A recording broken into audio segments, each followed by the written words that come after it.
จ้ามีจะมาสาธิตมีจะมาสาธิตการแย่เยียวเป็ดยิ่ง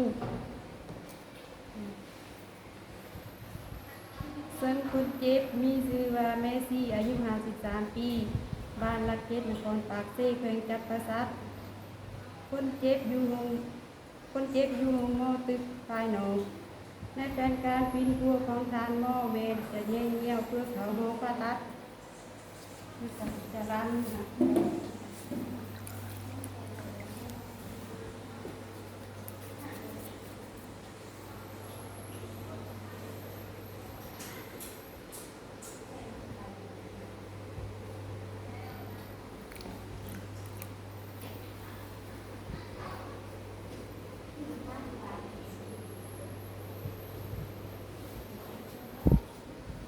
แนะนำเขาก่อน จากนั้นจะได้อุปกรณ์เพื่อ มันจะมีเกลืออาเกลือเกลืออา เพื่อสะอาดสบายดีแม่ซื้อแม่ซีบอมือนี้ลูกจะมาใส่มือนี้ลูกจะมาเขียนเยี่ยวให้แม่เด้อค่อยแม่มือมือมันจากนั้นให้พี่น้องคนเจ็บออกไปท่าดูนอกแต่ปิดประตูปิดประตูแล้วก็เปิดไฟแซง จะหนักกลมบาด เอาขากดมาคุกเอวคนเจ็บ มันจากนั้นเราจะกู้ผ้าบุ้มหอดเอวคุณเจ็บแกะสิ้นออก ขากันเสือท่อ ห่อขากันเปื้อน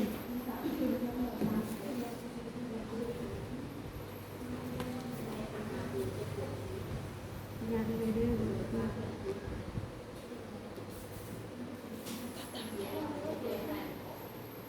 กับขานอนแต่คนเจ็บนอนง่ายสั่งขานอนง่าย ให้แม่นอนพางะให้แม่นอนง่ายเด้อ สั่งขา สั้นขาสั้นเขาสองทาง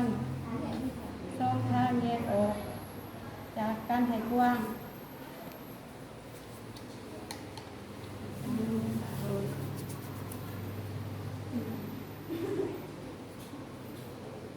พยายา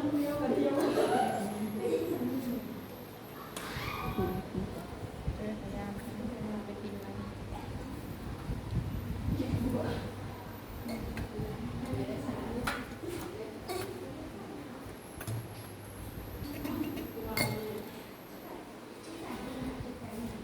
ันเอิญ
กัน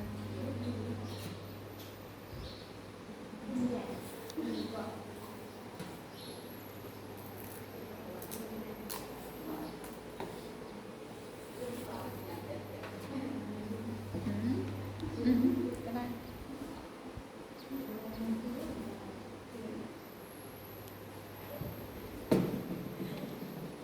ลองเอาไปย้อน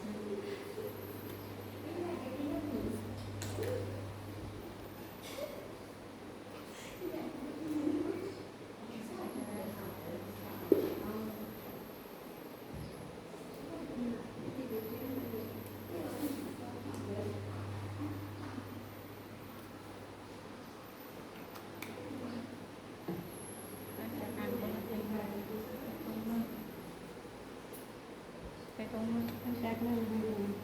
มันจะมาใส่โบก็ได้ แล้วแต่ที่นี่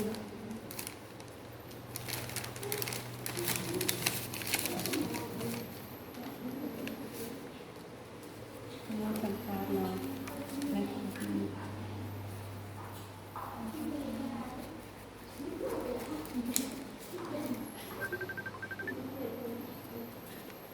เราสัมภาษณ์เนาะในที่นี้ จะมาไปทางนี้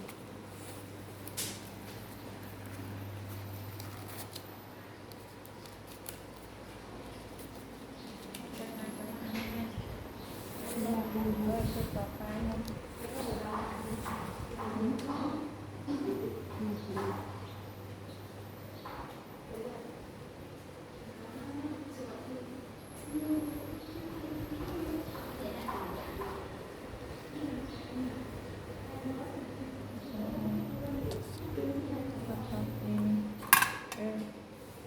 เอาละไปพอไม่กินสูตรของมันเนาะถ้าจับมันโดดถ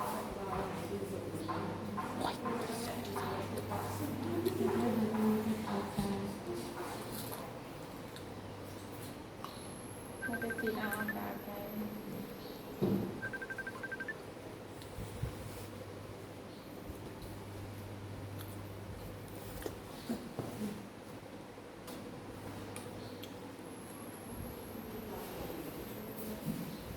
ดูน้ำกัน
หายใจดู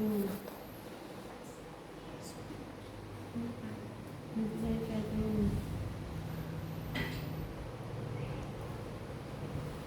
หายใจดู เสร็จแล้วยาวไปเลยยาวกลางไปเลยเสร็จดี มันจะดีไปได้ดีคนคนนี้ ปุ้งแย่แย่แย่เป็นวัตถุดิบสิบ เป็นกระเตื้องบุญ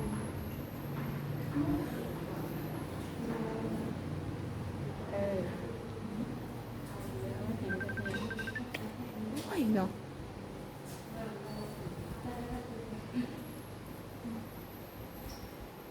จะเป็นยังไงภรรยาได้แม่ได้ติ้งได้เลย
ส่งให้คนเจ็บตรงกลาง ท่านเจ็บมือส่งให้คนเจ็บ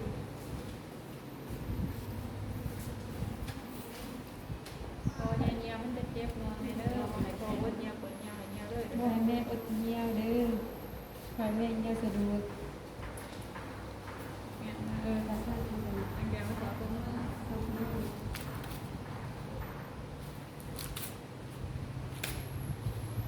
เดี๋ยวมาล้างมือหาสัก ค การะ ณะมือหาขั้นตอน